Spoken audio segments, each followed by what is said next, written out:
Assalamualaikum warahmatullahi wabarakatuh. Innal hamdalillah nahmaduhu wa nasta'inuhu wa nastaghfiruh wa na'udzu billahi min shururi anfusina wa sayyiati a'malina. Man yahdihillahu fala mudilla lahu wa man yudlil fala hadiya lahu. Wa ashhadu an la ilaha illallah wahdahu la sharika lahu wa ashhadu anna Muhammadan abduhu wa rasuluh.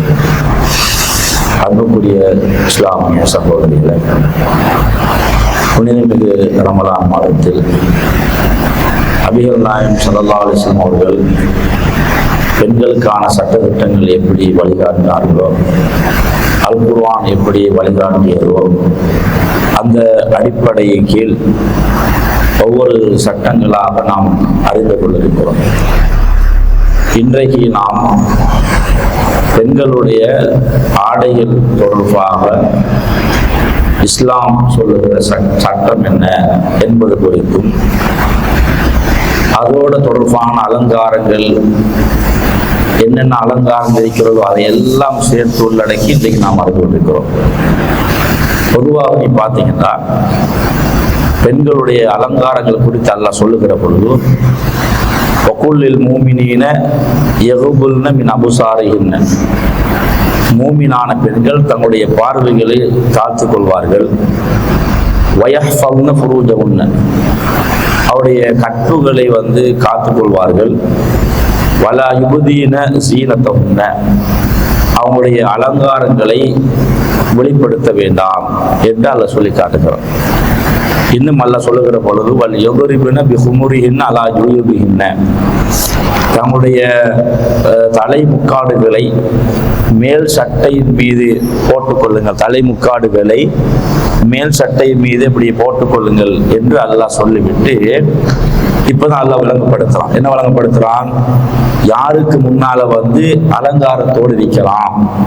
அதுல முதலாவது வலா யுபதீன ஸீனத்தஹுன்ன இல்லா லிபுலத்திஹின்ன, பூலத்தன கணவன்மாருக்கு முன்னால அலங்கரிக்கலாம்.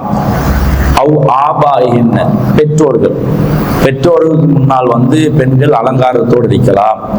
அவ் ஆபாய் பூலத்திஹின்ன, கணவனுடைய பெற்றோர்கள், அவங்களோட மாமா, அவங்களுக்கு முன்னால அலங்கரித்திருக்கலாம்.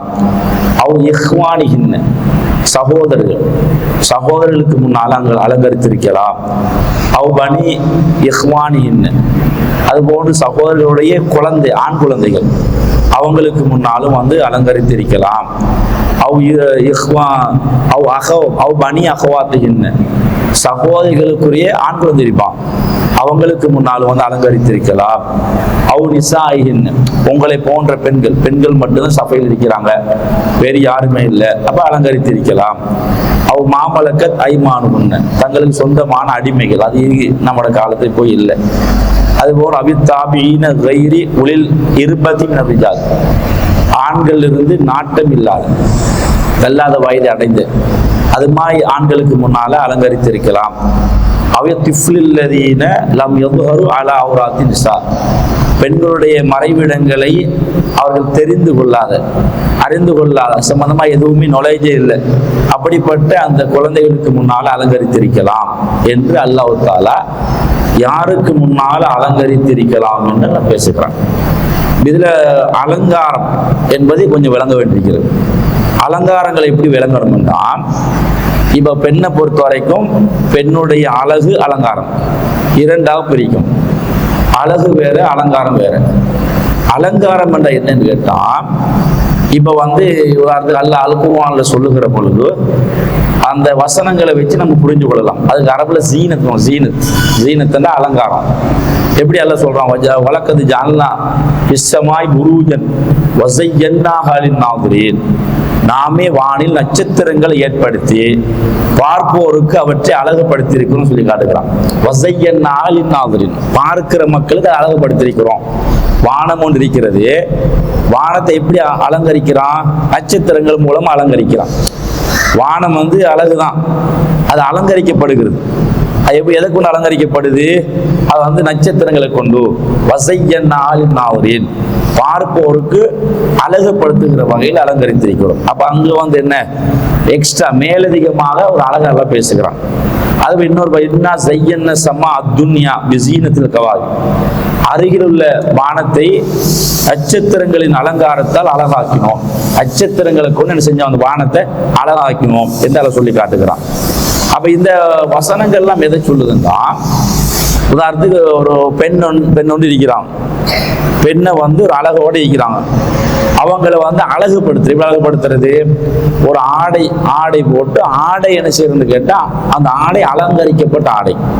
அப்படியே வந்தா நீங்க உங்களுக்கு வேணும் சாதாரண அபாயா போடுவதற்கும், அபாயாவில் வந்து இந்த மணிகள்லாம் போட்டு சும்மா வந்து அதை பார்க்கிற மக்களுக்கு ஈர்க்கிற வகையில அந்த வேக் பண்ணி அது அந்த மாதிரி சில ஆடைகளை நீ பார்த்துரு அபாயால கூட விதிக்கிறது. அப்ப அதை அலங்கரிக்கிறாங்க.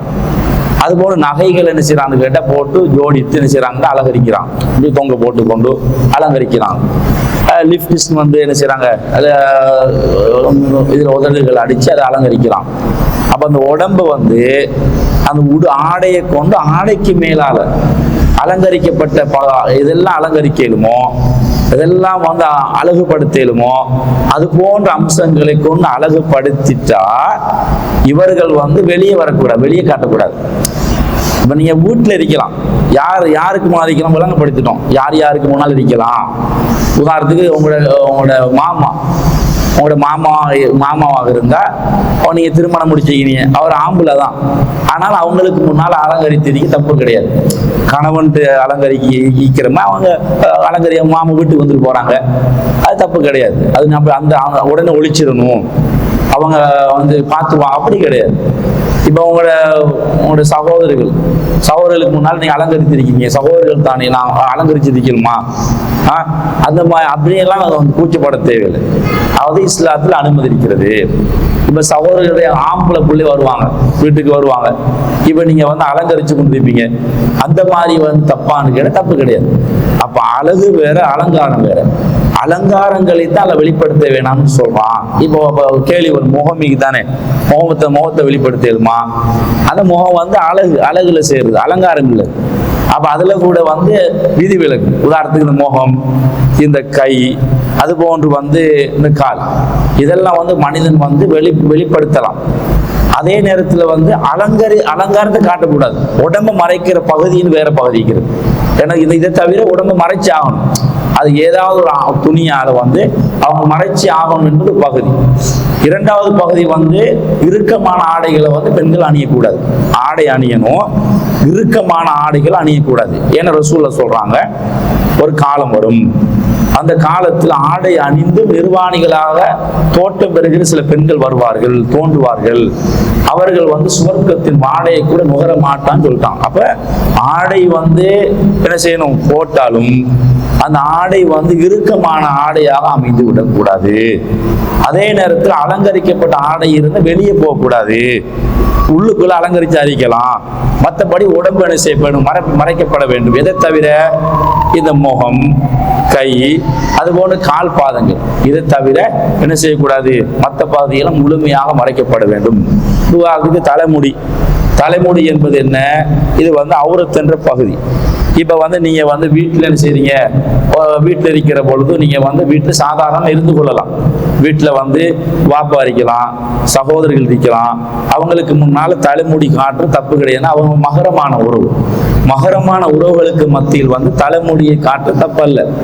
ஆனா இப்ப வந்து நீங்க என்ன செய்றீங்கன்னு கேட்டா, வெளியே போறீங்க, ஒரு மரக்கறி வியாபாரி வாராரு, உடனடியாக என்ன செய்யணும்னு கேட்டா, நீங்க தலையை துறந்த கோலத்தோட வெளியே போறீங்கன்னா இப்ப தலைமுடியை நீங்க காட்டுறீங்க, இது அவுரத். அல்லா அது சம்பந்தமா நான் ஜில்பாப், ஹிஜாப் சம்பந்தமா எல்லாம் முழுமையா அவங்களுக்கு விளங்கப்படுத்தும் போது உங்களுக்கு புரிஞ்சுக்கும். அப்ப நம்ம எந்த காரணத்துக்காக வேண்டியும் சில நேரங்கள்ல தலையில போட்டிருப்போம், ஆங்காங்கே சில முடிகள் தென்படும், அது தப்பு கிடையாது. அது நம்ம திட்டமிட்டு வந்து நாங்க என்ன செய்யறதில்ல, அதை வந்து நாங்க மறைக்காம இருக்கிறதில்ல. போடும் போதே சில நேரம் மூடி தூங்கிட்டீங்க இருந்துடும், அவங்களுக்கு தெரியாம தெரியப்பட்டிருக்கும், அது தப்பு கிடையாது. ஆனால் பெண்களை பொறுத்த வரைக்கும் தலைமுடி என்பது அவுரத்து, அது மறைக்கப்பட வேண்டிய பகுதி. ஆனால் இன்றைக்கு நீங்க சமூகத்துல பாத்தீங்கன்னா, இப்ப சர்வ சாதாரணமா வந்து இந்த பள்ளி வாயிலுக்கு போகிற பொழுதோ அல்லது பாடசாலை போகிற பொழுதெல்லாம் கவனமா இருப்பாங்க. ஆனா சில பெண்கள் நினைச்சுவான்னு கேட்டா, அந்த வீட்டுல அந்த ஒழுங்கு இருக்கும், அந்த ஒழுங்கையில வந்து நடமாட்டங்கள் அதிகமாக இருக்கும். மரக்கறி போகிறது, பொருளை வாங்க போகிறது எல்லாம் இருக்கும். அதுல வந்து பெண்கள் வந்து கவனமற்று இருந்துருவோம். முஸ்லீம் பெண்கள் கவனமற்றுனா தலைவிரி கோலத்தோட திறந்த மேனி தலை தெரிஞ்ச நிலையில சாதாரண சோலை வந்து இந்த மாதிரி போட்டுக்கொண்டு என்ன செய்வான்னு கேட்டா போவாங்க. ஆனா அவங்களுக்கு அது பார தூரம் விளங்குது இல்லை. இது அவுரத்து, இது மறைக்கப்பட பகுதி, இது குர்ஆனுடைய போதனை, இஸ்லாத்துடைய அடிப்படையான போதனை என்று விளங்காதனாலதான் இன்னைக்கு அந்த அளவுக்கு முஸ்லிம் சமூகம் வந்து சர்வசாதாரணமா அணுகிற நிலையை நாம் பார்க்கலாம். ஆனா அது பாவம்னு விளங்குது இல்லை. உதாரணத்துக்கு இஸ்லாத்தின் பார்வையில ஒரு பெண்ணும் ஆணும் பார்வையை கட்டுப்படுது, பார்வையை பார்க்கக்கூடாதுன்னு சொல்லுது. அப்ப பார்த்தா என்ன, பார்த்த உடனே பார்வையை தாழ்த்திடணும், பார்ப்போம் அது தாழ்த்திடணும், தப்பான நோக்கத்துல பார்க்கக்கூடாது, தவறான நோக்கத்தில் பார்க்கக்கூடாது என்று இஸ்லாம் சொல்லுது. அதே நேரத்தில் இஸ்லாம் சொல்லுகிற ஆடையை தாண்டி ஒருத்தர் வந்து தலையை திறந்து கொண்டு போறாரு, பாவமா இல்லையா? தொலாட்டியும் பாவம், நோம்பிடிக்காட்டி பாவம், அவ தலையை திறந்து கொண்டு போலாம் பாவம். அப்ப தொலாட்டி பாவம் மட்டும் விளங்குது, நம்ம நோம்பிடிக்காட்டி பாவம் மட்டும் விளங்குது, பொய் சொன்னா பாவம் மட்டும் விளங்குது, தலையை திறந்து கொண்டு போனா பாவம் மட்டும் விளங்குது இல்லை. இறுக்கமான ஆடைகள் போட்ட பாவம் விளங்கல. இறுக்கமான ஆடை என்பது சாதாரண குற்றமா? ரசூலுல்லாஹ் எதோட ஒப்பிடுறாங்க? சுவர்க்கத்துடைய வாடையை நுகர மாட்டான்னு சொல்றான். இப்ப அந்த பெண்களை நீங்க வந்து இப்ப நீ கேளுங்க, ஆகும் நீங்க வந்து சுவர்க்கத்துடைய வாடை நுகர மாட்டேன் இஸ்லாம் சொல்லுது. இப்ப நீங்க அந்த தப்பை செய்றீங்களே சொன்னா, அது என்ன தப்பு செய்யற, அப்படி என்ன தப்பு செஞ்சுட்டேன், இல்லை நீங்க வந்து டெனிம் அடிச்சுட்டு போறீங்க பெண்கள், அது இறுக்கமாக தான் இருக்கிறது. டெனிம் டிஷர்ட் போட்டுக்கொண்டு என்ன செய்யணும் கேட்டா, என்னமோ இந்த சோலை போட்டுக்கொண்டு போற பெண்கள் கொழும்புல நிறைய ஆங்காங்க பார்க்குறோம். அப்ப என்ன அர்த்தம்? அவங்களோட பெற்றோர்கள் வந்து நம்மளோட குழந்தைகளை சரியா வழிகாட்டு இல்லை. நம்மளோட குழந்தைகளை என்ன செய்யணும், பருவ வயது அடைஞ்சிட்டாங்கன்னா இப்ப வெளிய உலகத்துக்கு கொண்டு போக்கல இஸ்லாம் சொல்லுகிற ஆடை கலாச்சாரம் ஒன்று இருக்கிறது. அந்த கலாச்சாரத்தை வந்து நாங்க மீறக்கூடாது. அதுக்கான சரியான வழிகாட்டல் கொடுக்கணுமா இல்லையா? ஆனா கொடுக்குறாங்கல்ல. ஏன் கொடுக்குறாங்கன்னு கேட்டா, வீட்டுல தாயும் அப்படித்தான் இருக்கிறான். அதுக்கான காரணம் எதுன்னு கேட்டா, இந்த கல்ச்சரல் உதாரணத்துக்கு வந்து வெஸ்டர்ன் கல்ச்சரல் மாயி அதுக்கு அடிமையாகி சினிமா திரைப்படங்களை பார்த்து, நாடகங்களை பார்த்து, அதுல போற டிசைனா வருகிற ஆடைகளை பார்த்து அதன் மீது கவரப்பட்டு, அப்ப அவங்களுக்கு மனசு கூட உறுத்தாது. ஏன்னா அல்லாஹ்வோட தொடர்பு இல்லை. அல்லாஹ்வோட தொடர்பு இல்லாதனால நாம் இந்த மாதிரி ஆடை போட்டிருக்கிறோமே, இஸ்லாத்தின் பார்வையில் மிகப்பெரிய குற்றமே. அதே பெண்கள் வந்து பண்டி அரிச்சு சாப்பிடுவாங்களா? பண்டி அரிச்சு ஹராமும், ஆனா சாப்பிட்டா குற்றம் சொல்லுவாங்க. குற்றம் தான், அது நரகத்துக்கு போற காரியம்தான். அது மட்டுமா குற்றம் சொல்லுது குர்ஆன்ல? அப்ப இறுக்கமான ஆடை போடுவது குற்றம் தான் சொல்லுகிறது. தலையை திறந்து கொண்டு போகக்கூடாது, அதுதான் இஸ்லாம் சொல்லுகிறது. அப்ப ஒரு பகுதி விளங்குது, சாராயம் குடிக்கிற பகுதி விளங்குது, மது அருந்துற பகுதி விளங்குது, பண்டி அரிச்சென்ற பகுதி விளங்குது, இறுக்கமான ஆடை அணியக்கூடாத பகுதி விளங்குது இல்லை. அதனால சர்வசாதாரணமான நிலையை நாங்கள் அதிகமான இடங்கள்ல பார்க்கிறோம் என்றால், பார்க்கும்போது கவலையா இருக்கிறது. முஸ்லிம்களா கேட்டா பாத்திமான்னு சொல்றான், கேட்டா உம்மு குல்தும்னு சொல்றான், கேட்டா ஜெய்னப்னு சொல்றான். ஆனா ஜெய்னப் மாதிரி இருக்கிறாங்களா? இல்ல. இந்தியாவில நீங்க எடுத்து பாருங்க. அப்போ நாடல் பாடல் கூத்து கும்மாளங்கள், இஸ்லாமிய அடிப்படை ஆடையை தாண்டி இது நிலையை நாங்க பார்க்கிறோம். இப்படி இலங்கை இந்தியா நாடுகள்ல வந்து சில பெண்கள் இஸ்லாத்துக்கு மாற்றமான விரோதமான ஆடையை அணிவதை நாங்கள் பார்க்கிறோம் என்றால், அவர்கள் இஸ்லாத்துடைய அதனுடைய பாதிப்பை, இது மறுமையினால் அவங்களுக்கு கிடைக்கிற பாதிப்பை அவர்கள் விளங்கவில்லை, அவர்கள் அறியவில்லை என்பதை புரிந்து கொள்கிறோம். அதோடு சேர்த்து அந்த பெண்ணுக்கும் பாதுகாப்பு தானே. நீ இந்த மாதிரி ஆடைகள் அணிந்து வெளி உலகத்து செல்வதனாலதான் நிறைய கற்பழிப்பு நடக்குது, நிறைய அந்த பெண் வந்து நிறைய பாதிக்கப்படுகிறார். இதுக்கெல்லாம் காரணம் அந்த பெண்களுடைய ஆடை தான் காரணமா இருக்கிறது. எனவே இதுல வந்து கவனமா இருக்கணும் என்ற ஒரு பகுதி. இன்னொரு பகுதி, எல்லாரும் என்ன நினைக்கிறான்னு கேட்டா, அந்த கருப்பு ஆடைக்கு தான், கருப்பு அபாயா மட்டும்தான் போடணும். இப்ப ஒருத்தர் பச்சை கலர்ல போட்டிக்கிறாரு, ஒரு பெண் வந்து ஒரு நீல கலர்ல அபாயா போட்டிக்கிறாங்க. அப்ப அது எப்படி போடுவீங்க? அப்ப இஸ்லாத்துல அப்படி போட சொல்லிக்கிறதா? அப்படி ஒரு கேள்வி கேட்கிற நிலையை பார்க்கிறோம். இப்ப என்னன்னா, சமூகத்துல இருக்கிறது என்பது கருப்பு மட்டும்தான் போடணும், கருப்பு தவிர வேற கலர் போடக்கூடாதுன்னு நினைக்கிறாங்க. ஆனா வந்து அவங்க நினைக்கிறதுக்கு காரணம் என்று கேட்டா, அவங்க ஏதோ குர்ஆன் சுன்னா படிச்சு இல்லை. நம்ம வந்து நம்ம சமூகத்துக்கு மத்தியில காலகாலமாகவே என்ன இருந்து வருகிறது, கருப்பு தான் நம்மளோட பெண்கள் போடுவாங்க. அதை மையப்படுத்தி என்ன செய்வான்னு கேட்டா, அப்ப வந்து கருப்பு போடாம நீல அபாயா போட்டிக்கிறாங்களே பாருங்க, மார்க்கமே இல்லை அவங்ககிட்ட, இஸ்லாத்தை விட்டு போயிட்டா அப்படின்னு நினைக்கிறான். ஆனா அவங்க கருப்பு அபாயா போறது என்பது அது தவறு சொல்லலை, அது உண்மையில மற்ற அபாயா போடும்போது அது நல்லா இருக்கும். ஆனா மற்ற அபாயாக்களை, ஒரு கலர் அபாயாக்களை போட்டா இது தப்பு கிடையாது. எது தப்புன்னு விளங்கணும், டிசைன் போடுறது, வேக் பண்ணி அலங்கரித்து இழுக்கிற மாதிரி, அதுக்கு மெருகூட்டி, இது மாதிரி தான் தப்பு. அது இல்லாம கலருக்கு தப்பு கிடையாது. இதுக்கு ஆதாரமா பாத்தீங்கன்னா, இது புகாரில 5825 இலக்கமா பதிவு செய்யப்பட்டிருக்கிறது. என்ன வருதுன்னு கேட்டா பாருங்க, அதுல ரிஃபான்னு சொல்லக்கூடிய நபித்தோழர், அவர் தல்லக்க இப்ராத், அவருடைய மனைவி வந்து தலாக்கு சொல்லிட்டார். அப்துல் ரஹ்மான் இப்னு ஜுபைர் இப்னு குரதி, அப்துல் ரஹ்மான் இப்னு ஜுபைர் இப்னு குரதி சொல்லக்கூடிய நபித்தோழர் செய்றான்னு கேட்டா, அந்த பெண்ணை திருமணம் முடிக்கிறான். திருமணம் முடிச்சது பிறகு அந்த அப்துல் ரஹ்மான் இப்னு ஜுபைர் குரலி வந்து அந்த பெண்ணுக்கு அடிக்கிறான். ஏதோ பிரச்சனை வந்து போல அடிச்சுட்டா தளம்புகள் வார அளவுக்கு அடிக்கிறான். இது வந்து இதை ரசூல்லாட்டு ஆயிஷா நாயன் கேட்ட, இந்த என்ன பண்ணிக்கிறான் பாருங்க என்ன முறையிடுறான். அந்த பெண்ணை பத்தி ஆயிஷா நாயன் சொல்றாங்க, வாலைஹா ஹிமாருன் அஹ்தர், அவங்க வந்து முக்காடு, தலை முக்காடு போட்டுக்கொண்டு வந்தாங்க, பச்சை துணியால், பச்சை கலராலன்னு செஞ்சாங்க, போட்டுக்கணும். அஹ்லர் என்ற வார்த்தை வருது, இது புகார்ல வருது. அப்ப வந்து அவங்க கலர் போடக்கூடாது என்று சொல்லியிருந்தா, ஆயிஷா நாயன் சொல்லியிருக்கீங்க, இன்னவா கலர் போட்டிக்கிறீங்க, கருப்பு தானே போடணும், கருப்பை தவிர என்ன வேற கலர் போட்டீங்கன்னு கேட்டீங்கணுமா இல்லையா? இது ரசூலுல்லாஹ்க்கு முன்னிலையில தான் என்ன செய்யணும் நடக்கு சம்பவம். அந்த ஹதீஸ் கூட எப்படி வரும்னு கேட்டா, லா ஜில்துஹா அஷத்த ஹதரத அன் சௌபிஹா, அவ அணிஞ்சிருக்க ஆடிருக்க சௌபு, அந்த சௌபுடைய பச்சை கலரை தானே, அதை விட அந்த அடிச்ச அந்த காயை வந்து பச்சையா இருந்துச்சு. அவ அணிஞ்சிருக்கிற ஆடை பச்சை, ஆனா அடிச்ச காயம் பச்சை தழும்பல் ஏற்பட்டிக்கு, அதை விட பச்சையா தழும்பல் ஏற்பட்டிக்குன்னு செய்யறாங்க. ஆயிஷா நாயகி சொல்ற செய்தி ரசூலுல்லாஹ்க்கு முன்னிலையில தான் அதை விசாரணைக்கு உட்படுத்துவதற்கு வாராங்க. இந்த செய்தி புகார்ல வருது. அப்ப என்ன விளங்குறோம், அப்ப வந்து ரசூலுல்லாஹ் தடை செஞ்சாங்களா, அல்லது ஆயிஷா நாயகி வந்து நீங்க நம்ம வளமையாக வந்து கருப்பு தான் அணிஞ்சு வரோம், அதுக்கு மாற்றமா போட்டீங்கன்னு கேட்டாங்களா? கேட்கல. அப்ப எனவே கலரான அபாயாக்கள் போடுவது மார்க்க அடிப்படை தப்பு கிடையாது, தவறு கிடையாது புரிந்து கொள்ளணும். இன்னொன்று, கருப்பு எடுத்துக்கொள்ளுங்க, உண்மையில கருப்பை பொறுத்த வரைக்கும் பெண்களுக்கு இன்னும் அசௌகரியம் கூட. ஏன்னா அந்த வெயிலுடைய உஷ்ணத்தை வந்து அப்படியே நம்ம அந்த கருப்பை தவிர மற்ற பட்டு தெரிச்சிடும், இது அப்படியே அதை உள்வாங்கிக் கொள்ளும். அப்ப கடுமையான உஷ்ணமா இருக்கும். ஏற்கனவே முழுமையாக அந்த ஆடை அணிஞ்சிருந்தோம்னா இன்னுமே ஹீட்டா இருக்கும். அப்ப அவங்க என்ன செய்யலாம், விரும்பி போடுற தப்பு கிடையாது. அவங்க நினைச்சா வந்து இல்லை ஹீட்டா இருக்கு, நான் வந்து கலரை போட போறேன்னு சொன்னா போட்டுக்கொள்ளுங்க, இல்லை திருப்தி இல்லை அப்படின்னு நினைக்க தேவையில்லை.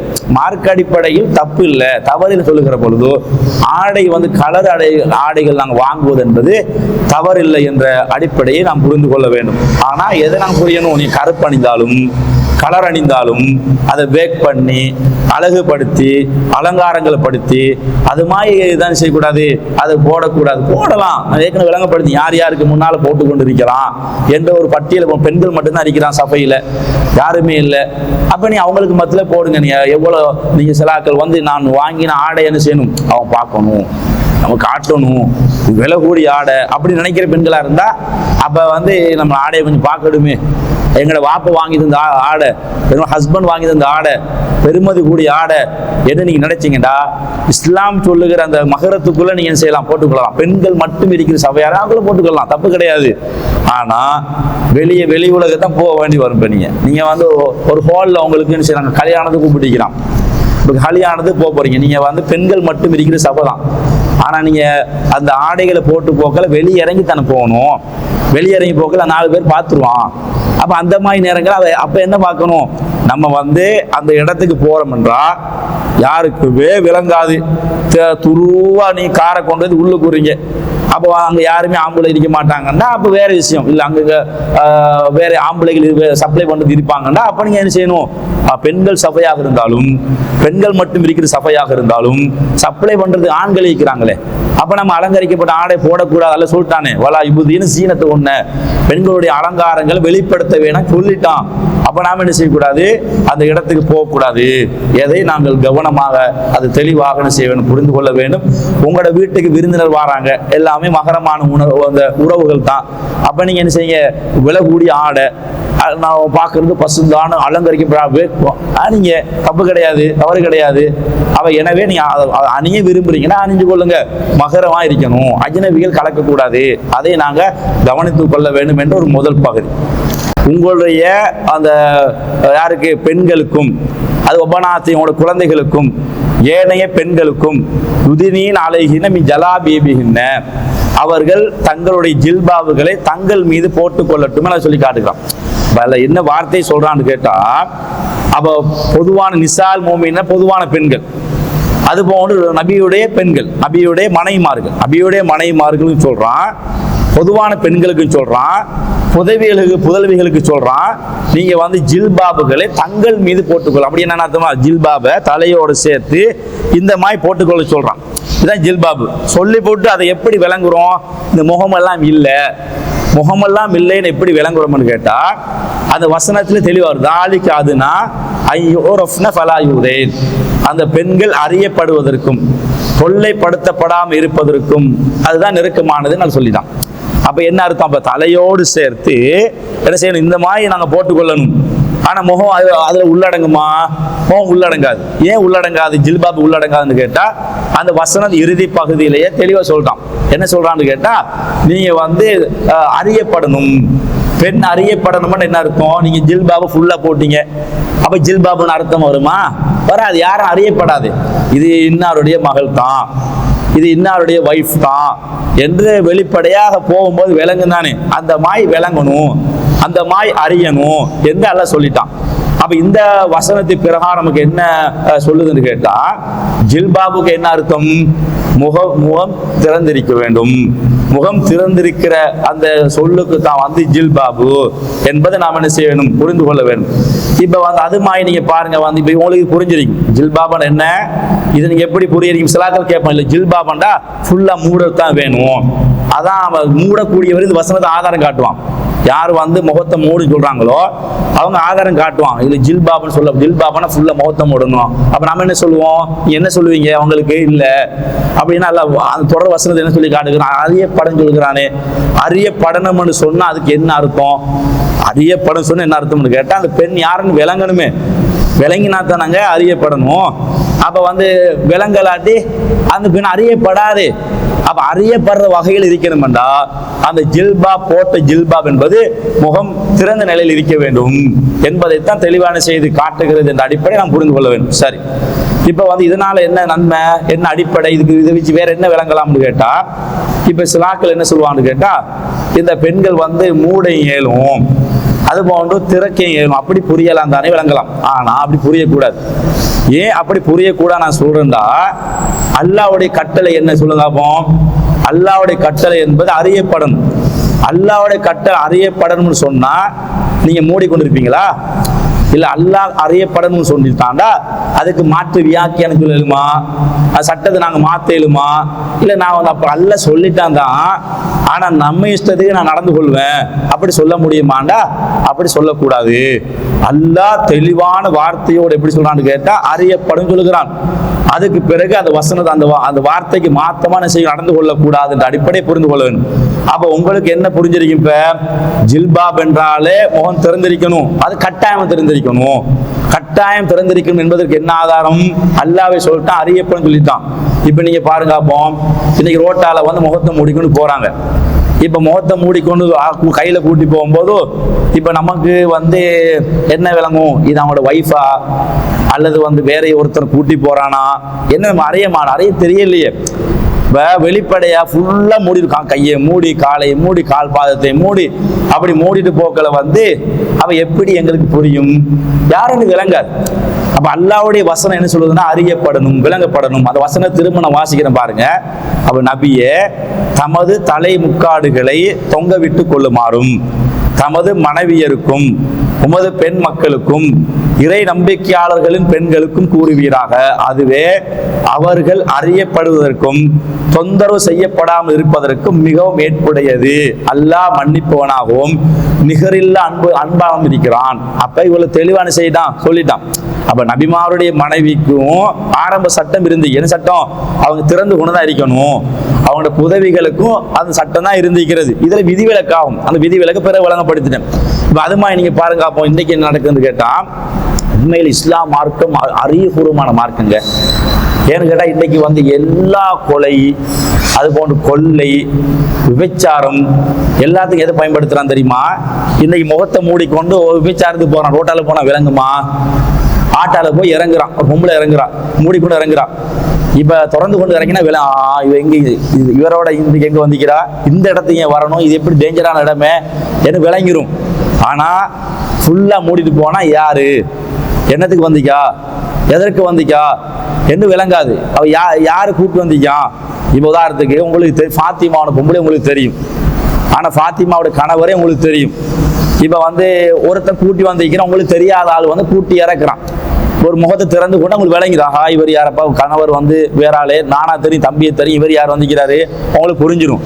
அந்த பொம்பளை பயப்படுவா. சரி இவனை திறந்து கொண்டு இருக்கிறேன், யாரும் பார்த்துருவாங்க, யாருக்கு விளங்கிரும், அவ அந்த பக்கத்து வீட்டுக்காரி பொம்பளை இதால போறா புரிஞ்சிருமே, அப்ப அவ பயப்படுவா. அந்த சட்டம், இஸ்லாமிய சட்டம் இருக்குத்தானே ஒருத்தனை பயங்காட்டும், விபச்சாரத்தை விட்டும் அவனை பாதுகாக்கும். அது போன்று வந்து கொலை செய்யறான், கொலை செய்யறது செய்வான்னு கேட்டா ஃபுல்லா மூடி கொண்டு தான் போவான். ஏன்னா ஆள் விளங்கிரும், யாரும் விளங்கக்கூடாது. இப்ப ரோட்டால வந்து நடமாடுறவங்கன்னு இப்ப வந்து ஒருத்தனை வந்து ஷூட் பண்ணணும், ஒரு பொம்பளை வடிவத்துல வந்து ஃபுல்லா வந்து செய்யறான்னு கேட்டா அபாயம் அணிஞ்சிருக்கிறான், ஃபுல்லா மூடிக்கொண்டு. யாருக்கு சந்தேகம் வருமா? கையில பிஸ்டோல் வச்சிருக்கிறான், ஆனா ஒருத்தனை ஷூட் பண்ணணும், ஆனா ஃபுல்லா முகத்தை மூடிக்கொண்டு இருக்கிறான். இப்ப ரோட்ல இருக்கும் போது எங்களுக்கு யாருக்கு விளங்கும், விளங்காதே. அப்ப ஒரு பொம்பளையா சந்தேகப்படுவாங்களா? சந்தேகப்பட மாட்டாங்க. இவன் ஷூட் பண்ண போறான்னு பொம்பளை போய் சந்தேகப்பட மாட்டான். ஆனா மூடிக்கொண்டு ஷூட் பண்ணிட்டு போயிட்டான்டா, நடக்குதா இல்லையா? சரி ஒருத்தர ஒரு இடத்த களவெடுக்க வாரான், களவெடுக்க வரும்போது ஃபுல்லா மூடிக்கொண்டு வாரான். அப்ப என்ன செய்யாது? அப்ப வந்து யாருக்கு விளங்காது, என்ன எங்க வந்தீங்கன்னா எதற்கு வந்தீங்க விளங்காது. அப்ப எனவே இந்த உலகத்துல கற்பழிப்புகள், அது போன்ற கொலைகள், கொள்ளைகள், இது போன்ற காரியங்களை வந்து முகத்தை மூடிக்கொண்டு செஞ்சிடலாம். முகத்தை திறந்து கொண்டு செய்வதற்கு பயப்படுவான், அஞ்சுவான். அப்ப எனவே அப்ப என்ன விளங்குது, எங்களுக்கு என்ன சொல்லுகிறது? முகத்தை திறந்து கொண்டு இருப்பது என்பது அது அறிவுபூர்வமானது, அது அழகானது என்பதை புரிந்து கொள்ளலாம். இன்னொரு செய்து பாருங்க, இப்ப முகத்தை மூடிக்கொண்டிருக்கிறாங்க, சுவாசமான காற்று அவங்களுக்கு படுமா? அதனாலதான் நீங்க பஸ்ல போனீங்க, நம்ம கண்ணால பாத்தீங்க, இப்படி எடுத்துட்டு இப்படி காத்தடிக்கிறது, இப்படி அடிக்கிறான். ஏன் காத்தடிக்கிறான் தெரியுமா? அவனுக்கு கஷ்டம். ஏன் அப்படி கஷ்டப்படுற? ஆனா அந்த பெண்ணை போய் தனிப்பட்ட முறையில் கேளுங்க, அப்போ என்னங்க முகத்தை மூடிக்கொண்டு போறீ, கஷ்டம் தான். ஆனா இவர் உருறாரு இல்லையே, இந்த மனுஷன் வெளியே போனா முகத்தை மூட சொல்றாரு, என்ன செய்யற? இவருக்காண்டி தான் மூட வேண்டியிருக்கிறது. நம்மளோட கஷ்டம் அவருக்கு புரியுமா, ஊர் மக்களுக்கு புரியுமா என்று தனிப்பட்ட முறையில் போய் கேட்டு பாருங்க. விரும்பி போறல, விரும்பி எல்லாம் போறல, பலாத்காரம் பண்ணப்படுது. நீங்க போடும், இப்படிதான் போடுங்க.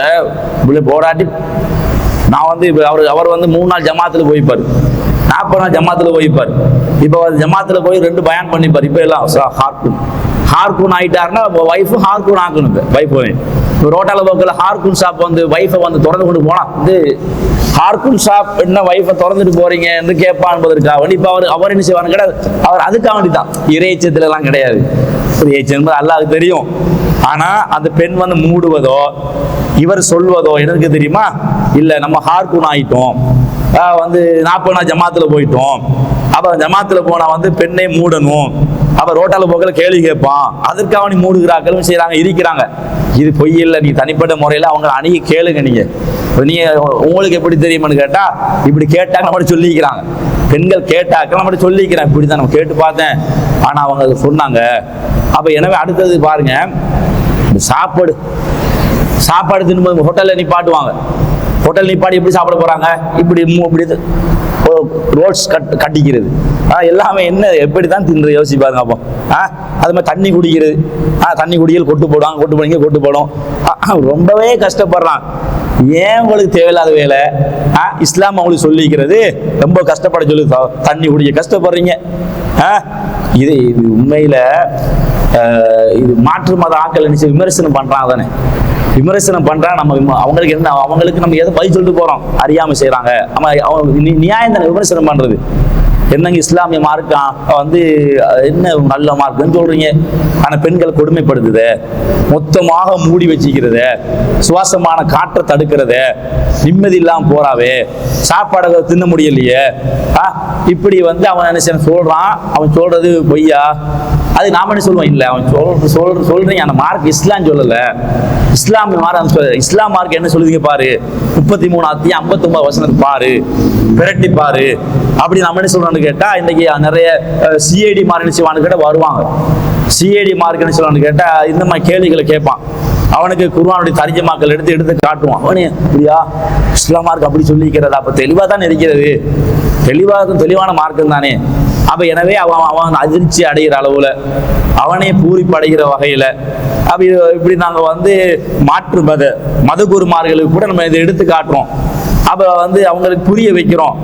ஆனா என்ன இது மாதிரி சில மூளைமார்களால இஸ்லாத்தை தவறாக புரிஞ்சு, குர்ஆன் வசனங்களை தவறாக புரிஞ்சு, தப்பாக புரிஞ்சு, அந்த மாதிரி ஒரு நிலையை நாங்கள் பார்க்கிறோம். எனவே அப்ப நாங்கள் தெளிவாக புரிந்து கொள்ள வேண்டும்.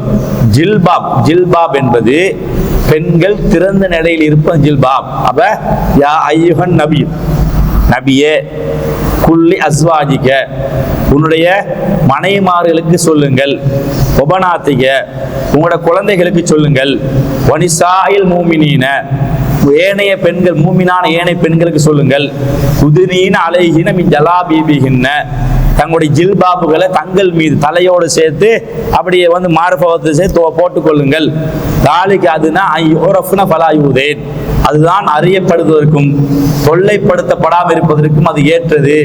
வகானல்லாஹு கஃபூரர் ரஹீமா, அல்லாஹ் மன்னிப்பவன் நிகரற்ற அன்புடையவன் என்பதை அதில் சொல்லி காட்டுகிறான். இப்போ உங்களுக்கு இந்த செய்தி இதில் டவுட் இருக்கா? உங்களுக்கு வசனத்துல இருந்து டவுட் இருந்தா நீ கடைசியா கேளுங்க. அப்போ உங்களுக்கு முடியமான அளவுக்கு வந்து நம்ம தெளிவுபடுத்தணும். சரி, அடுத்தது பார்த்தீங்கன்னா இது வந்து ஜில்பாப். அடுத்தது ஹிமாரை பொறுத்த வரைக்கும் அல்லாஹ் அல் குர்ஆனில் 24வது அத்தியாயம் 31வது வசனம், அதுல அல்லாஹ் என்ன சொல்றான்னு கேட்டா, வல் யதுரிபுன பி ஹுமுரிஹின்ன அலா ஜுயூபிஹின்ன, தமது தலை முக்காடுகளை மேல் சட்டை மீது போட்டுக்கொள்ளட்டும். அப்ப இங்க வர வார்த்தை வந்து ஹிமாருக்கு என்ன அர்த்தம்னு கேட்டா, இங்கவும் தலையை மூன்று அர்த்தம், இந்த முகத்தை மூன்று அர்த்தம் இல்லை. இதுக்கு என்ன செய்வான்னு கேட்டா முகத்தை 3 அர்த்தம் தான் கொடுப்பாங்க. முகத்தை 3 அர்த்தம். ஆனா அந்த முகத்தை 3 அர்த்தம் கொடுப்பது பிழை, தவறு என்பதை உங்களுக்கு நான் புரிய வைக்கிறேன். முதலாவது அவங்க என்ன சொல்றாங்க, இது வசனம் நம்ம என்ன மொழிபெயர்க்கிறோம், வல் யதுரிபுன பி ஹுமுரிஹின்ன அலா ஜுயூபிஹின்ன, தமது தலை முக்காடுகளை மேல் சட்டை மீது என்ன செய்யணும் போட்டுக்கொள்ளணும் சொல்லி காட்டுறான். இப்ப அதுக்கு ஒரு சாரன்னு சொல்றாங்க, தலை முக்காடுகளை தலையோடு சேர்த்து போட்டுக்கணும்னு சொல்றாங்க. அப்ப தலையோடு சேர்த்து போட்டுக்கணும்னு சொல்றாங்களே, இது தவறு, இது தப்பு, அப்படி கிடையாது. அதுக்கு என்ன அடிப்படை? இப்ப நீங்க பாருங்க, உங்களுக்கு ஒரு ஹதீஸை சொன்னா உங்களுக்கு புரிஞ்சிடும். இப்ப நபிகள்லாம் சொல்றாங்க, ஒரு லா துக்குபல், ஒருத்தருடைய தொழுகை வந்து சலாத்து ஹாய், ஒரு பருவ வயது அடைஞ்ச பெண்ணுடைய அந்த தொழுகை என்பது ஏற்றுக்கொள்ளப்பட மாட்டாது. இல்லா பி ஹிமார். ஹிமார் ஏற்கனவே சொன்னோம் இல்லையா, இந்த முக்காடு சொன்னாங்க இல்லையா, தலையோடு சேர்த்த இந்த முகத்தோடு சேர்த்து முக்காடு இருந்தா முகத்தோடு சேர்த்து முக்காடு போட்டாலே தவிர. அப்ப என்ன அர்த்தமாகும்? இந்த ஹதீஸ் பிரகாரம் தொழும் போது அப்படியே தலையை சேர்த்து முகத்தை மூடிக்கணும் தொழணும், அப்படிதான் அர்த்தம். அப்பதான் தொழுகை ஏற்றுக்கொள்ளப்படுமா? இவங்களோட அர்த்தம் என்ன? ஹிமாரண்டா முகத்தை மறைக்கணும், அப்ப தலையோடு சேர்த்து முகத்தை மறைன்னு சொல்றாங்க. சரி, இந்த ஹதீஸ் என்ன சொல்லுது? நீங்க ஹிமார் போடாட்டி உங்களோட தொழுகை ஏற்றுக்கொள்ளப்படாத சொல்லுகிறது. ஹிமாருக்கு இவங்களோட அர்த்தம் பெறாத என்ன, முகத்தை மூடும். அப்ப எப்படி சொல்லணும்? ஒரு பொம்பளை தலையோடு சேர்த்து முகத்தை மூடிக்கணும் தொழணும், அப்படி தொழுகிறாங்களா? அப்படி தொழுதா? ஒரு வீட்டுக்கு போறீங்க, முகத்தை மூடுற பொம்பளை வீட்டுக்கு போய் பாருங்க, அப்ப முகத்தை மூடிக்கணும் தொழுவாளா? முகத்தை மூடிக்கணும் தொழ மாட்டாளே, திறந்து கொண்டு தான் தொழுவா. கேளுங்க அப்போ, தொழும் போது முகத்தை மூடிக்கணும் தொழணுமா? வீட்டுல தனியா இருக்கிறீங்க, தனியா இருக்கும் போது யாரையும் உங்களோட வீட்டுல கணவர் மட்டும் தான் இருக்கிறாரு, கணவர் மட்டும் இருக்கிற போது தொழும் போது முகத்தை மூடிக்கணும் தொழணுமான்னு கேளுங்க. தேவையில்லையே. அப்ப இந்த ஹதீஸ் சொல்லுது. அப்ப நீங்க சொல்றீங்க ஹிமாருக்கு முகத்தை மூட சொன்னா ஹிமார் இல்லாம தொழுகை ஏற்றுக்கொள்ளப்பட மாட்டான்னு சொல்லுகிறது. அப்ப நீங்க தனியா தொழும் போது முகத்தை மூடிக்கொண்டு தானே தொழணும். அப்படியா? அது அப்படி வருதா? அப்படின்னு செய்வாங்க, கேள்வி கேட்பான். அப்ப முகத்தை மூட சொல்லக்கூடிய யாராக இருந்தாலும் எந்த ஆலிம்களா இருந்தாலும் அவங்களோட மனைவிமார்கள் வீட்டில் தொழுகிற பொழுதோ முகத்தை திறந்து கொண்டுதான் தொழுகிறார்கள். அப்ப நீ திறந்து கொண்டுதான் தொழுகிறாங்கன்னு என்ன அர்த்தம்? அப்ப ஹிமாருக்கு என்ன அர்த்தம் வச்சுக்கிறீங்க? திறக்கிற அர்த்தம் தானே வச்சுக்கிறீங்க. அப்ப தொழுகைக்கு ஒரு அர்த்தம், தொழுகைக்கு வேற வெளியே வேற அர்த்தமா? வீட்டுக்குள்ள ஒரு அர்த்தம், வீட்டை விட்டு வெளியே போன இன்னொரு அர்த்தமா? அப்ப ஹிமாருக்கு என்ன அர்த்தம்? அப்ப இந்த ஹதீஸ் பரா என்ன விளங்குது? தொழும் போதோ எப்படி தொழணும்? தலையை சேர்த்து அப்ப மார்பகத்தை சேர்த்து மறைச்சு முழுமையா மறைச்சு தொழணும். அப்படித்தானே ஒரு தொழுகிறாங்க.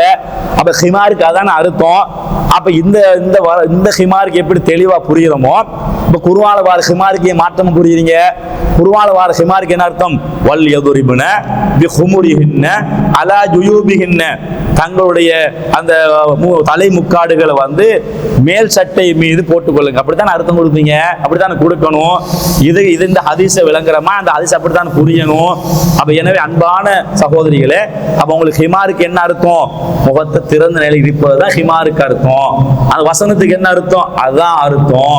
அப்ப ஒரு வசனத்தை ஒரு ஹதீஸ் துணையோடு புரியணும், விளங்கணும். அதான் அடிப்படையான செய்தி. ஒன்று, ஒரு வசனத்துக்கு விளக்கமாக இன்னொரு வசனம் அமையும், அல்லது ஒரு வசனத்துக்கு விளக்கமாக பின்னால் வசனம் முன்னால் வசனம் விளங்கும். உதாரணம் சொல்வதா இருந்தா அல் குர்ஆன்ல இப்ப நீங்க பாத்தீங்கன்னா குர்ஆனை வந்து ஒழுவோடு தான் தொடரணும்னு சொல்றாங்க. ஒரு ஆதாரம் காட்டுவான், லா யமஸ்ஸுஹு இல்லல் முத்தஹரூன். அதை அந்த குர்ஆனையும் சொல்றாங்க, குர்ஆனை தூய்மையான ஆட்களை தவிர யாரும் தொட முடியாது என்று வசனம் வருது. இதுக்கு என்ன சொல்றான்னு கேட்டா, பாருங்க, தொடக்கூடான்னு வருதுதான். ராயமசு இல்லல் முத்தஹரூன் வருதுதானே சொல்றாங்க. முன்னுக்கு பாத்தீங்களா? முன்னுக்கு என்ன சொல்லுது? இன்னஹு லகுர்ஆனுன் கரீம், இது சங்கையான குர்ஆன், ஃபீ கிதாபி மக்னூன், இது பாதுகாக்கப்பட்ட ஏட்டில் இருக்கிறான்னு சொல்லிக்காரு. பாதுகாக்க ஏட்டில் இருக்கிறது, அந்த ஏட்டில் உள்ள குர்ஆனை தொட முடியாது தூய்மையான ஆட்கள் தவிர. அப்ப யார்? மலக்குமார்கள், பரிசுத்தவான்கள். மலக்குமார்கள் தவிர யாரும் தொட முடியாது. அப்ப நீங்க முன்னுள்ள வசனத்தை பார்க்காம பின்ன அது மட்டும் அர்த்தம் கொடுப்பீங்களா? முன்னுக்கு பாருங்க, எதை பத்தி பேச, எந்த குர்ஆனை பத்தி பேசுது? உலகத்துல இறங்கின குர்ஆனை பேசல. ஃபீ கிதாபி மக்னூன், பாதுகாக்கப்பட்ட ஏட்டில் இருக்கிறது சொல்லிவிட்டு அல்ல, அந்த ஏட்டில் உள்ளதை, அதை அந்த பாதுகாக்கப்பட்ட ஏட்டில் உள்ள குர்ஆனை தொட முடியாது மலக்குமார்களை தவிர. அப்படித்தான் அர்த்தம் கொடுக்கணும், அப்படித்தான் புரியணும். ஒரு வசனத்தை முன்னால பார்க்கணும், ஆனா அந்த வசனத்துக்கு உள்ளே அந்த அர்த்தங்கள் பார்க்கணும், அல்லது வந்து அந்த வசனத்துக்கு விளக்கமா இன்னொரு வசனத்தை பார்க்கணும், அல்லது அந்த வசனத்துக்கு விளக்கமா ஹதீஸை பார்க்கணும். அப்படித்தான் அடிப்படை புரியணும். அப்ப இந்த ஹிமாருக்கு விளக்கமாக ரசூலுல்லாஹ் சொன்ன ஹதீஸ் வந்து விளக்கமா இருக்கிறது. அப்ப ரெண்டையும் இணைச்சு நம்ம புரிகிறோம். அப்ப ஹிமார் என்பது என்ன? தலையை மூடி முகத்தை திறந்து இதை வந்து அப்படியே மறைக்கிறது, அப்படி புரிஞ்சுக்கணும். அப்போ உங்களுக்கு ஹிமாரு விளங்கிட்டு ஜில்பாபும் விளங்கிட்டு. சரி, அடுத்ததா பாத்தீங்கன்னா ஹிஜாப். இந்த ஹிஜாபை பொறுத்த வரைக்கும் ஹிஜாப் வந்து யாருக்குரிய சட்டம் என்று கேட்டா, நபிமாருடைய மனைவிமார்களுக்கு மட்டும் உள்ள சட்டம். இப்ப உங்களுக்கு ஏற்கனவே ஜில்பாபுல என்ன வந்தீங்கன்னு கேட்டா, அந்த நபிமாருடைய மனைவிமார்களுக்கு அல்லாஹ் கட்டளையிட்டான் சேர்த்து நீங்க அவன் ஜில்பா போடணும். இப்ப அவங்க விதிவிலக்காகிறான், அது சட்ட விதிவிலக்காக்கப்படுகிறது. எப்படி? அந்த ஜில்பாப் என்பது ஏனைய எல்லா மூமினான பெண்களுக்கும், ஆனா நபிமாருடைய மனைவிக்கு இல்ல, அது இல்ல. அவங்களுக்கு என்ன சட்டம்? அப்ப வேற வசனம் சொல்லுது. எப்படி சொல்லுது பாருங்க, வைதா சால்துமூஹுன் மத்தான் ஃபஸ்அலூஹுன்ன மின் வராஇ ஹிஜாப். இது வந்து 33வது அத்தியாயத்துல 59வது வசனம். அதுல அல்லாஹ் என்ன சொல்றான்னு கேட்டா, பெண்கள்கிட்ட நீங்க போய் ஏதாவது கேட்டா திரைக்கு பின்னால் இருந்து கேளுங்க. அதான் என்ன சொல்றான்? இதுதான் உங்களோட உள்ளங்களுக்கும் அவங்களோட உள்ளங்களுக்கும் பரிசுத்தமானது சொல்லி காட்டுகிறான். என்ன வார்த்தை பயன்படுத்துறான்? பெண்கள், யார்? நபிமாருடைய பெண்களிடத்தில் ஏதாவது நீங்க கேட்க போனால் நேரடியா கேட்க கூடாது, திரைக்கு பின்னால் தான் கேட்கணும். திரை என்ன அர்த்தம்? இது திரை தான், இந்த திரைக்கு. இப்ப இந்த திரை அங்கால உள்ளாக்கள் எனக்கு விளங்காது, இங்குள்ளாக்க அங்கால விளங்காது, அதான் திரை போடுறது. வீட்டுல போனா ஸ்கிரீன் போட்டுவான், திரை போட்டுவான், அவங்க யாரும் விளங்கக்கூடாது, புரியக்கூடாது. வெளியே வந்தாங்கன்னா அவங்க உடம்புக்கு திரை போட்டுவாங்க, அதான் அர்த்தம். வீட்டுக்குள்ள ஒரு திரையை போட்டு உள்ள கரிப்பாங்க, அது விளங்காத அளவுக்கு கரிப்பாங்க. வெளியே வரும்போது செய்வாங்க, திரையை உடம்புக்கு திரை போட்டுவோம். மொத்த உடம்பு எப்படி வீட்டுக்குள்ள இருக்கும் போது நமக்கு ஒரு பொருளை கேட்க போனா டிரெக்டா முகம் விளங்காதோ, உடம்பு விளங்காதோ, அது போன்று உடம்பு என்ன, முகம் தானே பேசிக்கு. உடம்பு வந்து வெளியே வந்தாலும் கூட உடம்பு விளங்க தானே செய்யும். ஆனா அந்த உடம்பு எப்படி விளங்கும்? ஸ்கிரீன் மூடப்பட்ட நிலையில, ஒரு திரை போட்ட நிலையில தான் வீட்டுல தெரியும். ஆனா வெளியே வந்துட்டாங்க அவன் எப்படி மாறுவான்னு கேட்டா அப்படியே மொத்த உடம்பே மறைச்சிருவாங்க. அப்ப இந்த சட்டம் வந்து யாருக்குரிய சட்டம்? இது நபிமாருடைய மனைவிக்கு மட்டும் ஒரு சட்டம். அதுக்கு என்ன ஆதாரம் தெரியுமா? பாருங்க, ஒவ்வொரு செய்தியை கொண்டு வர பாருங்க. இப்ப உமர் அலி வந்து சொல்றாங்க, அல்லாஹ்வின் தூதரே, உங்களோட வீட்டுக்கு எதுகுலு அலைக்கல் பர்ரு வல் ஃபாஜிரு, கெட்டாக்களும் வாராங்க, நல்ல ஆக்களும் வாராங்க. நீங்க வந்து இந்த உம்மஹாத்துல் மூமினோட தாய்களுக்கு நீங்க வந்து பில் ஹிஜாபை கொண்டு நீங்க கட்டளையிடக்கூடாதா? பல அமர்த்த உம்மஹாத்தில் மூமினீன பில் ஹிஜாபை கொண்டு கட்டளையிடக்கூடாதா? அப்படி சொல்லுவான். ரசூலை சுயமாக சொல்ல முடியாதானே? இப்படி சொல்லுகிற பொழுதோ அல்லாஹ் தஆலா அன்ஸலல்லாஹு ஆயத்துல் ஹிஜாப், அப்ப ஹிஜாபுடைய வசனத்தை இறக்குறான். என்ன சொல்றாங்க? உங்களோட வீட்டுக்கு நல்லாக்கள் வராங்க, கெட்டாக்களும் வராங்க. யார் நல்லா யாரும் கெட்டாங்க விலங்கு இல்லை. எனவே உங்களை இந்த நபிமாருடைய குறிப்பிட்டு சொல்ற உம்மஹாத்துல் மூமின்களுக்கு குறிப்பிட்டு கேட்கிறாங்க, இவங்களுக்கு திரைப்படக்கூடாதான்னு கேட்கிறாங்க. அப்பதான் அல்லாஹ் தஆலா வைதா சால்துமூன் மதான் வஸலூஹுன் மின் வராஇ ஹிஜாப் என்ன வசனத்தை இறக்குறான். அப்ப உமர் அலி வந்து மூமின்களுடைய தாய்மார்கள் குறிப்பிட்டு கேட்கிற பொழுது அப்ப அந்த வசனத்தை இறக்குறான். இது ஒரு செய்தி, இது புகாரில இந்த செய்தி பதிவு செய்யப்பட்டிருக்கிறது. அது பாருங்க, புகாரில 146 இலக்கமா பதிவு செய்யப்பட்ட செய்தியை பாருங்க. என்ன செய்தின்னு கேட்டா வந்து இவங்க யார், இந்த ஆயிஷா அலி, அது போன்ற ரசூலுல்லாஹ்வுடைய மனைவிமார்கள் இயற்கை தேவை நிறைவேற்றுவதற்காக வேண்டி வெட்டவெளி என்ற பகுதிக்கு போவாங்க. அப்ப வந்து ரசூலுல்லாஹ் வந்து சொல்லுவாங்க, உஹுஜுப் நிசாக், உங்களோட மனைவிமாருக்கு திரை போடக்கூடாது அப்படிலாம் கேட்பான். அடிக்கடி தான் ஒரு முரளிக்கு அடிக்கடி இந்த வேலை தான், நீங்க உங்க மனைவிமார் திரையை போடுங்க. அப்ப இப்படி கேட்கும்போது ஒரு நாள் சவுதார் அலி என்ன செய்யறான்னு கேட்டா, ரசூலுல்லாஹ்வுடைய மனைவி வந்து ஒரு வெட்ட வழி பயணம் போறான். ஆனா சவுதா ஒரு உயர்ந்த பெண்மணி. அப்ப உடனே என்ன செய்யறான்னு கேட்டா சவுதா கூப்பிட்டு சொல்றாங்க, ஃபனாதா உமர் அவர் பெண் அழைச்சு சொல்றாங்க, கத அரஃப்னாக்கி யா சவுதாஸ், நீ சவுதா நல்லா எங்களுக்கு விளங்கு. இப்படி சொல்றான், நீ எங்க வைக்கப்பட்டு வரீங்க, நீ சவுதா தானே என்று என்ன செய்யறாங்க வெளிப்படை சொல்லுங்க, சவுதானே நல்லா விளங்கு. எதுக்கு அவர் சொல்றாருனா, ஏன் இப்படி கேட்டேன் தெரியுமா? அந்த ஹிஜாபுடைய சம்பந்தமா விரும்பி ஆசைப்பட்டு இந்த சட்டம் வரக்கூடாது என்று ஆசைப்பட்டு தான் நான் சத்தமா சொன்னேன். நீ விளங்குது எனக்கு, நீ சவுதாண்டு விளங்குது. அப்ப என்ன அர்த்தம்? மூடினா விளங்காது, நீ சவுதா தானே விளங்குது எங்களுக்கு. கத அரஃப்னாக்கி சவுதான்னு எங்களுக்கு தெளிவா விளங்குது. என்னன்னா ஹிஜாபுடைய அந்த சட்டங்களை ஆசை வச்சு நான் அப்படி சொன்னேன். உடனே அல்லாஹ் அனுப்பிச்சாங்க, ஹிஜாபுடைய ஆயத்தை இறக்கினான் என்று. இது 146வது செய்தியா பதிவு செய்யப்படி புகாரில. அப்ப ஹிஜாபுடைய ஆயத் எதுக்கு இறங்குது, என்ன காரியத்துக்கு இறங்குது பதிவு செய்யப்பட்டிருக்கிறா இல்லையா? குறிப்பிட்டு நபிமாருடைய மனைவிமார்களுக்கு குறிப்பிட்டு வந்திருக்கிறது, தெளிவா இருக்கிறது. அப்படி இருக்கும் போது அப்ப இதே மொத்தமாக என்ன செய்யறாங்க, இது எல்லாருக்கும் சமர்ப்பிக்கிறாங்க. இப்ப உங்களுக்கு தெரியுமா, நபிமாருடைய மனைவிமார்களுக்கு மட்டும் வந்து நிறைய ஸ்பெஷலான சட்டம் இருக்கிறது, அது வேற யாருக்கும் பொருந்தாது. அதுல முதலாவது, நபிமாருடைய மனைவிமார்கள் வந்து இன்னொரு திருமணம் முடிக்கல. என்ன ரசூலுல்லாஹ் வந்து மௌத்தா போயிட்டாங்கன்னா அவங்க முடிக்கிறது. ஆனா மற்ற பெண்கள் முடிக்கலாம். ஆனா அதுக்கு அல்லாஹ் சொல்றான் பாருங்க, வலா அன் தங்கிஹு அஸ்வாஜ மின் பாதி, அப்ப இதுக்கு பிறகு அவங்களுடைய யாரு அந்த நபிமாருடைய மனைவிமார்களை வந்து திருமணம் முடிக்கக்கூடாது, என்னால சொல்லிட்டான், முடிக்கக்கூடாது. அப்ப வந்து அவங்களுக்கு வேறு சட்டம். இன்னொரு சட்டத்தை நீ பாத்தீங்கன்னா, இப்ப வந்து அவங்க ஏதாவது தவறு செஞ்சாங்கடா, ஒரு மானக்கேடான தவறு செஞ்சுட்டாங்க. தவறு செஞ்சா அவங்களுக்கு உங்களுக்கு மற்ற மக்களுக்கு கொடுக்கிற தண்டனமாய் அல்ல, அவங்களுக்கு இரட்டைப்பான தண்டனை இருக்கிறது. நபிமாருடைய மனைவிமார்கள் என்ன சட்டம் பண்ண அல்லாஹ் சொல்றான் பாருங்க. எப்படி சொல்றாங்க, மையத்தி மின்குன்ன பிபா ஹைஷன் முபையினா, தெளிவான மானக்கேடோடு அந்த நபிமாருடைய மனைவிமார்கள் வந்து அவங்க குடிபட்டால், அந்த நிலையில வந்து உள்வாங்கப்பட்டால், அந்த தவறு செய்தால் யுபாஃபுலஹல் அதாபு வைஃபைத், அவங்களுக்கு தண்டனை இரட்டிப்பாக கொடுக்கப்படும் என்று அல்லாஹ் சொல்லி காட்டான். அப்ப மற்ற மனைவிமார்களுக்கு மற்ற பெண்களுக்கு அப்படி இல்லையே, ரசூலோட மனைவிமார்களுக்கு மட்டும்தான் இரட்டிப்பு தண்டனை. ஆனா கூலியும் இரட்டிப்பு கிடைக்கும், தண்டனை இரட்டிப்பு கிடைக்கும் என்று என்ன செய்ய அல் குர்ஆன்ல இது வந்து 33ஆம் அத்தியாயம் 30வது வசனத்தை நீங்க என்ன செய்யலாம் பார்க்க முடியும். அதுமா நீங்க பாருங்க, இன்னொரு செய்தி சொல்ல, யானிசா நபியுடைய மனைவிமார்களே தஸ்துர்னக அஹதி மின் நிசா, மற்ற பெண்களை போன்று நீங்க இல்லைன்னு சொல்றான். மற்ற பெண்கள் நீங்க இல்லை, அவங்களுக்கு சட்டம் வேற, அவங்களுக்கான அடிப்படைகள் வேற, அவங்கெல்லாம் எங்கட தாய்க்கு சமனான ஆக்கள். அப்ப எனவே மற்ற பெண்கள் போன்று நீங்க இல்லை, என்னெல்லாம் சொல்லிட்டான். ஜாஹிலியா காலத்து வக்கர்ன ஃபீ புயூத்திகின்ன வலா தபர்ரஜ்ன தபர்ருஜல் ஜாஹிலியத்துலா, ஜாஹிலியா காலத்துல சுத்தி திரிஞ்சது மாதிரி நீங்க யாரும் சுத்தி திரிய வேணாம் என்று அல்லாஹ் செய்யறான். இது நபிமாருடைய மனைவிமாருக்கு என்று அல்லாஹ் தஆலா சொல்றான். அப்ப திருமணம் முடிக்க கூடாது என்று வேறுபடுத்தப்படுது. அது மாதிரி வந்து அவங்க தண்டனை இரட்டிப்பாக்கப்படுது, கூலியும் இரட்டிப்பாக்கப்படுது. இந்த நபிமார் மனைவிகளை போன்று மற்ற பெண்கள்லையும் சொல்லப்படுது. அப்ப ஏன்னா அந்த அடிப்படையில தான் அவங்களுக்கு இந்த ஹிஜாபும் அவங்களுக்கு மட்டும் உரியது. அந்த சட்டத்தை பொதுவாக்கிடக்கூடாது. அப்ப எனவே பொதுவாக்கினா அப்ப நீங்க வந்து அவங்களுக்கு ஒரு ஸ்பெஷலான சட்டத்தை நீங்க கையில் எடுத்துக்கொள்றீங்க. அப்படி நீங்க கையில் எடுத்தீங்கன்னா குர்ஆனை மீறீங்க. எப்படி மீறீங்க? அவர்கள் அறியப்பட வேண்டும் என்ற அந்த சட்டத்தை மீறீங்க.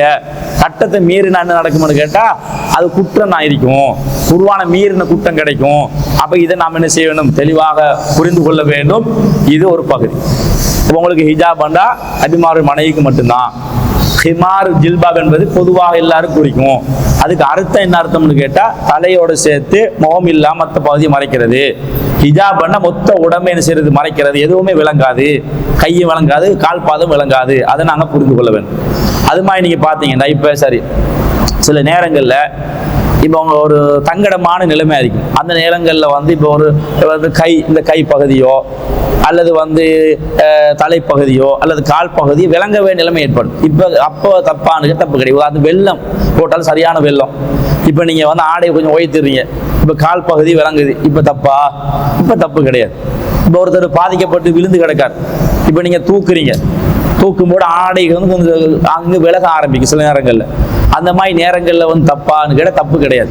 அப்போ ஒரு சங்கடமான நிலைமைகளில் அது போன நேரங்களில் எங்கள் ஆடைகள் வந்து விலகுறது என்பது அது வந்து தவறில் போய் சேராது, தப்புல போய் சேராது. அதுக்கு ஆதாரமாக நீங்கள் பார்த்தீங்கன்னா நபிகள்லாம் காலத்தில் வந்து யுத்த களம் தானே, அந்த யுத்த களங்களில் வந்து என்ன செய்வாங்கன்னா காயப்பட்டாக்களுக்கு சிகிச்சை வழங்குறது யாருன்னு கேட்டால் பெண்கள் தான். பெண்கள் சிகிச்சை வழங்குவான். அது போன்று காயப்பட்டாக்களை தூக்கிட்டு போறது, தண்ணி கொடுக்கறது, இது மாதிரி வேலையெல்லாம் செய்வான். இது புகாரில் நான் பார்க்கலாம். அதுல புகாரில 3381 வருது. எப்படி வருதுன்னு கேட்டா அவங்க வந்து ஒரு நபித்தோல் அறிவிக்கிறார். உம்மு சுலைம் ஆயிஷா அவங்கள நான் பார்த்தேன். அவங்க சிகிச்சை வழங்கி கொண்டிருக்கிற நேரத்தில் என்ன செய்யறான்னு கேட்டா அவங்களுடைய அந்த கால்களின் கொலுசு தான், கால் கொலுசு போடுவாங்க தானே, அது உள்ள கொலுசு போட்டிப்பான். அந்த கொலுசை நான் பார்த்தேன்னு சொல்றான். கொலுசை நான் பார்த்தேன். அப்ப என்ன அர்த்தம்? கால் பாதம் வந்து பெண்களுக்கு வந்து அவங்க மூடி இருக்கணும். ஆனா வந்து கொலுசை வந்து நான் பார்த்தேன் என்று சொல்றாங்கன்றாலே வேலை செய்யும் போது என்ன செய்வாங்க? காலை உயர்த்த வேண்டி வரும், முடிச்சு கட்ட வேண்டி வரும், தண்ணியை தூக்கிட்டு வருவாங்க. தண்ணி தூக்கல எப்படி தூக்குவாங்க? சும்மா வந்து அந்த கச்சமாய் கட்டணும், அப்பதான் சுமந்து கொண்டு வர, இல்லாட்டி விழுந்துருவாங்க. அந்த மாதிரி நிலையில கால் விலங்கு அவங்க சொல்றாங்களே நான் வந்து கொலுசை நான் பார்த்தேன் அப்படி சொல்றாங்கன்னு என்ன அர்த்தம்? அது மாதிரி நிலைகள்ல ஒருத்தர் வந்து ஆடைகள் விலகுகிற பொழுது தப்பு வராது, தவறு வராது. இப்ப நீங்க பள்ளி வாயில் வந்திருக்கிறீங்க, இப்ப நீங்க ஒளிச்சேறீங்க, ஒளிச்சேயும் கிடந்த இந்த பகுதி வந்து விலைய தெரியதான் செய்யும். இப்ப வந்து தவறானு கேட்டா தப்பு வராது. ஏன் தப்பு வராது? இதுக்கு ஆதாரம் புகாரில 193 ஹதீஸ் எப்படி வருதுன்னு கேட்டா கான ரிஜாலு வன்னிசா, பெண்களும் ஆண்களும் ஒரு ஹவுல் மாதிரி இருந்துச்சு அன்றைக்கு, ஒளி செய்வார்கள், சேர்ந்து ஒளி செய்வார்கள். அப்ப ஜமியன் சேர்ந்து ஒளி செஞ்சாங்கன்னு அர்த்தம்னு கேட்டா அது இது வந்து சேர்ந்து ஒளி செய்வான் வருகிறது. வேற ரிவாயத் எப்படி வரும்னு கேட்டா கைகள் வந்து கைகள் ஒளி செய்யல, கைகள் அங்க போகும் இங்க போகும் அப்படிலாம் வருகிறது. அப்ப வந்து ஆண்கள் பெண்கள் ஒளி செய்யற சபையில கையை ஒளி செய்யும் போது இந்த கைப்பாதல் விளங்க தானே செய்யும். அந்த மாதிரியான ஒரு நிலை, வேற ஒளி செய்யறதுக்கு இடமே இல்லை, அந்த பகுதி மட்டும் தான் இருக்கிறது. அந்த மாதிரி ஒரு நிலையில வந்து அன்னைக்கு ஒளி செஞ்சுக்கிறான். அந்த மாதிரி ஒரு கட்டங்கள் வருகிற பொழுது ஒருத்தர் என்ன செய்யலாம்? அப்படி திறப்பட்டவன் தப்பு வராது, தவறு வராது. இன்னொரு செய்தியை பார்த்தீங்கன்னா ஒரு பெண்மணி வந்து வாராங்க, வந்து என்ன செய்யறான்னு கேட்டா ரசூலுல்லாஹ்ட்ட ஒரு மகளை கூட்டிக்கிட்டு வாராங்க. அப்ப மகளை கூட்டிக்கிட்டு வரும்போது ரசூலுல்லாஹ்க்கு அந்த அவங்களோட கையில வந்து ஆபரணங்கள் அணிஞ்சு ரசூலுல்லாஹ் விளங்கிட்டு. ஆபரணங்களை பொறுத்த வரைக்கும் வந்து அது அலங்காரம் தான், வெளிப்படுத்தக்கூடாதானே. ஆனா ரசூலுல்லாஹ்க்கு விளங்கி ஆபரணம் வந்து விளங்கியது. ஆனா விளங்கும் போது ரசூலுல்லாஹ் கேட்கிறாங்க அத்தீன ஜகாத்தஹாதா, இதுக்கு நீ ஜகாத் கொடுத்தியான்னு கேட்கிறான். அந்த பொம்பளை சொல்றா வந்து இல்ல கொடுக்கல. அப்ப நாளை மறுமை நாள்ல நெருப்பால காய்ச்சப்பட்டு அது உனக்கு அணிவிக்கப்படுவது நீ விரும்புறாயான்னு கேட்கிறான். அப்ப வந்து இல்ல. அப்ப அந்த உடனே அந்த பெண்மணி கலட்டின்னு செய்யறான்னு கேட்டா அதுக்கான சில ஏற்பாடுகளை செஞ்சான்னு வருது. அப்ப என்ன வருது? அது மாதிரி வந்து கைகள் வந்து விளங்கியதுனால தானே, ஆஃபர் விளங்கியதுனால தானே ரசூலை கேள்வி கேட்கிறாங்க. அப்ப அந்த மாதிரி சில நேரங்கள்ல அதாவது சில வேலை நிமித்தம் கையை உயர்த்துகிற நேரத்துல அந்த மாதிரி விளங்கிடும். இந்த தலைமுடியும் சிஸ்காஃப் வந்து என்ன செய்யும், திடீர்னு வெளிப்பட்டுரும், காத்துக்கு வெளிப்பட்டுரும். அந்த மாதிரி நேரங்களில் குற்றமா தவறான்னு கேட்டால் எந்த குற்றமும் கிடையாது என்ற அடிப்படையை நம்ம வந்து தெளிவாக புரிந்து கொள்ள வேண்டும். அடுத்ததாக பார்த்தீங்கன்னா இன்னொரு செய்தி, இப்போ வந்து நம்ம கொலுசுகளோ தங்க ஆபரணங்களோ இதெல்லாம் நீங்கள் அணிகிறது வந்து தப்பு இல்லை, தவறு கிடையாது. ஆனால் வெளிப்படுத்தக்கூடாது. இப்போ காலில் வந்து கொலுசு போட்டுப்பீங்க, அது வந்து நீங்கள் நடந்து போகும்போது அது சத்தம் கேட்குற வகையில் இருக்கக்கூடாது. சத்தம் இல்லாத ஒரு கொலுசை நீங்கள் போட்டுக்கொள்ளுங்க. இப்படி நடக்கிறீங்க, நடக்கும்போது என்ன செய்யுது, ஒரு சவுண்ட் கேட்குது, சவுண்ட் கேட்குற அந்த சவுண்ட் கேட்குற வகையில் நடக்கக்கூடாது. அது இல்லாமல் வந்து நீங்கள் என்ன செய்யலாம், சவுண்ட் கேட்காது என்று இருக்குமா இருந்தால் அது மாதிரி கொலுசுகளை வந்து மறைச்சு கொண்டு போடுவது அது தப்பு இல்லை, அது தவறு இல்லை என்பதை நாங்கள் என்ன செய்யணும், புரிந்து கொள்ள வேண்டும். அப்போ உங்களுக்கு நான் வந்து அடிப்படையில் ஆடையண்டா என்ன, ஹிஜாபண்டா என்ன, ஹிமாரண்டா என்ன, இது போன்ற எல்லா செய்திகளையும் உங்களுக்கு ஒரு தெளிவாக ஆதாரத்தோட சமர்ப்பித்திருக்கிறேன். இன்ஷா அல்லாஹ் இன்னும் நாங்கள் இது போன்ற செய்திகளை நாங்கள் படிக்க இருக்கிறோம். ஒவ்வொரு சட்டங்களாக நாங்கள் ஆதாரத்தோடு அறிந்து கொள்ள இருக்கிறோம். இன்றைக்கு நம்ம எதை கேட்டோமோ அந்த அந்த அந்த செய்திகளை என்னுடைய வாழ்க்கையிலும் உங்களோட வாழ்க்கை, என்னுடைய வாழ்க்கை என்பது என்னுடைய குடும்பத்துடைய வாழ்க்கை. நான் இந்த செய்தியை என் குடும்பத்துக்கு கொண்டு எத்தி வைக்கணும், குடும்பத்துக்கு போய் சொல்லணும். என்னுடைய குடும்பத்துடைய வாழ்க்கை உங்களோட வாழ்க்கையிலும் நடைமுறைப்படுத்தி சுவர்க்கத்தை அடைவதற்கு நம் அனைவருக்கும் இறைவன் கிருபை செய்வானாக. வாஹிரு தஅவானா அல்ஹம்துலில்லாஹி ரப்பில் ஆலமீன்.